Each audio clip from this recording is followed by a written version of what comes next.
Season 2 of Daredevil Born Again has come to an end, which begs the question, was it any good? Let's get into the vortex and find out. And beware of spoilers for Daredevil Born Again.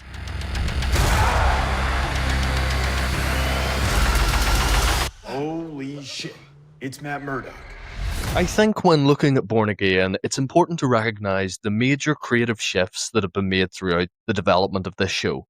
From the initial concept of an 18-episode season that would see Charlie Cox return as Matthew Murdock / Daredevil, and Vincent D'Onofrio reprising his role as Wilson Fisk / Kingpin, they would play the same characters but as new versions.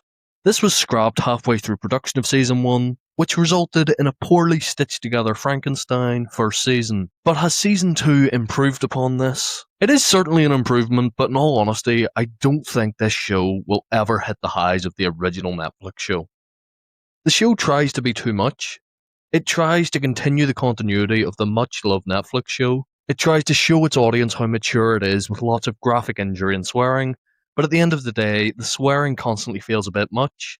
I get what they're going for, but we really don't need Karen Page constantly saying fuck. This season feels like such a strange paradox, where it has a lot going on that the 8-episode length is a bit of a hindrance for developing each story fully, but also at the same time, by the time we get to the end of the season, I feel like the exact same result could have been achieved with a 4-episode season of TV.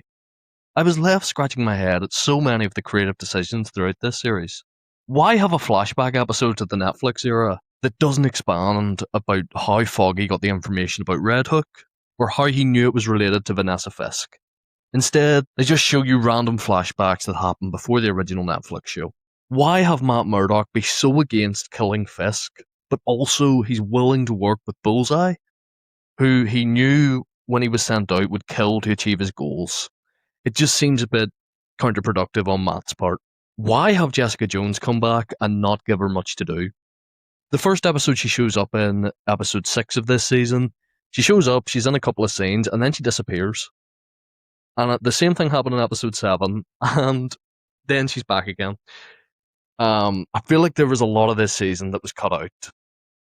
And the most annoying part of this is, by the time we get to the end of this season, why on earth was Fisk just allowed to walk away, exiled from New York? He had just killed a lot of people. Honestly, the structure of this season, while not as messy as Season 1, it still didn't flow as well as it should have. Prior to this show airing, the press were given the entire season in one go to review.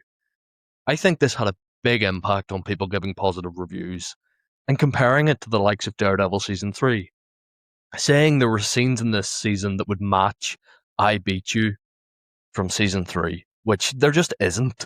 I think the binge model for this show would have worked a hell of a lot better. I probably would have enjoyed it more. But watching week to week, it just left a lot to be desired, and I was left kind of going, oh, is that it? And some of the aesthetic choices left me scratching my head as well. I am sick to death of hearing choral singing when Daredevil does anything. The visuals of the show are nice, but compared to the Netflix show, they are so lacking. I think this is the biggest problem with the show as a whole. It wants to capture the energy of their original Daredevil show, but it misses. And while yes, making something new for Daredevil is important, the quality should at least be on par with even the weakest season of the original show, which 2 seasons of Born Again has failed to do. So what's in store for the future? We know 3 things about Season 3 right now. Matt Murdock is in jail, Wilson Fisk is free but exiled from New York, and the Defenders are back. I am interested to see how the Daredevil in prison storyline will play out, and hopefully this will allow for more of a focus on Matt as a character, which is something I felt was sorely lacking from this new season. I feel like Matt Murdock didn't do much this season. For Fisk, I hope he plays an incredibly minor role. At this point, I am getting tired of having him as a major role in every season of Daredevil. This character peaked in Daredevil Season 3, and we are now essentially 5 seasons into a Daredevil show. 3 of the original run and 2 of Born Again, and Fisk has been the big bad of 4 of them.